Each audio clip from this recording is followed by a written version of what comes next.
भरबे भौजी ये दा हां पहले हम भर के भौजी तब ओकर बाद हम भरबे हगे माय सा क्या के नाच चोकटिया भौजी हां ये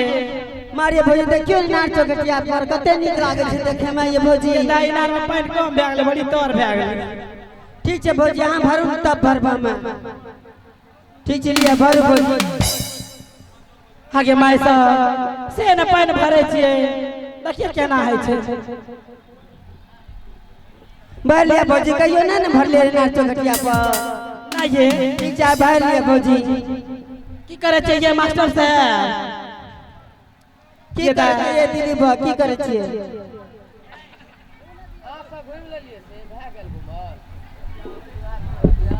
हेलो हां लिया ए लिया लिया भौजी भरू ना ये भरे चाहिए ठीक छे भरू सखी बा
भर लेलो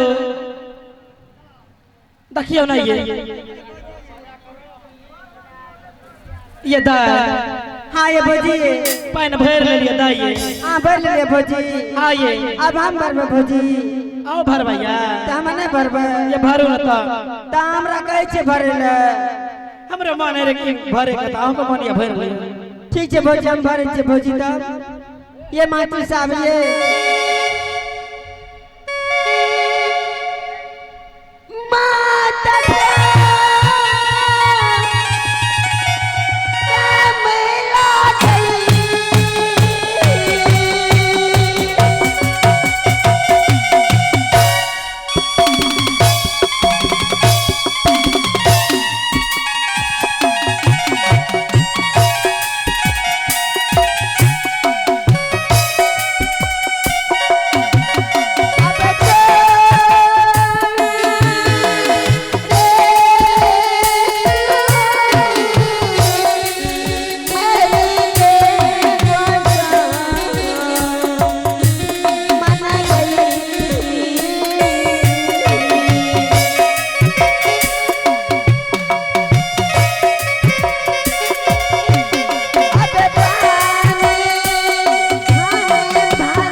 ये तो उठाबो ना चलू ना ठीक छै उठाबू चलू भौजी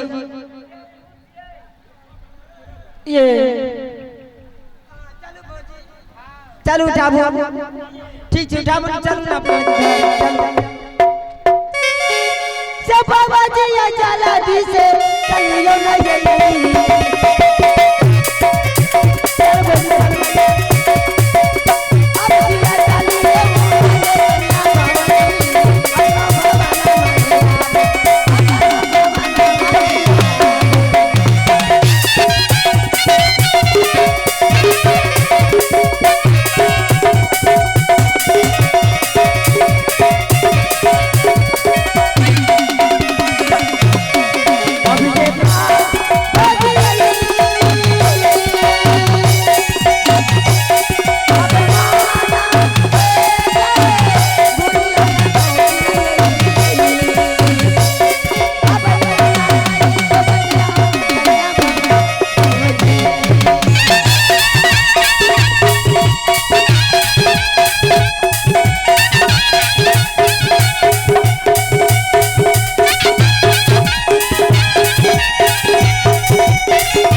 मारिए भौजी देखिए भौजी केना केना करिए भौजी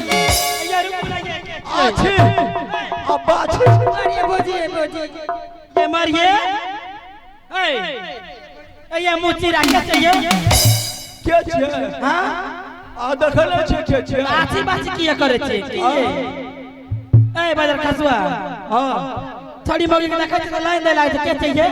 छोड़ी बगी के देखै छे लाइन देखलावे छे अहाँ सब के छिए अच्छे अब्बा अच्छे कहने चलो कि आदमी पानी भरनी छी ओ पानी भरनी छे आइए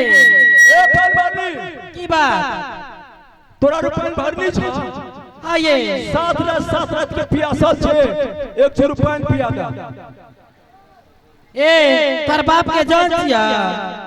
बाप के जान हां तब आता ए की चाहिए इनार पर चढ़े ले दबो आबू त हां राम मास्टर साहब छोरी सब बड़ा टटाल छे हमरो देखा दे एक बेर भौजी रबर चट्टा फूटबा बहुत खराब है भौजी ई फूट फाक के कान गेले फूट फाक पक दगला छे के भिंडी के चुगला मारिए भौजी ए भौजी दे में के सट है भौजी डम डम गाड़ी का पर सटक दम अरे सुनो ए बोला ना तोरा रुपया भरनी छा हां 100 रुपया पिया दे 7 दिन के पिया चल छे पिया दे गई में आसा किया पिएबा न पिएबा ना मास्टर साहब एने देखला सुना पानी भरनी है कनी पानी पिला दे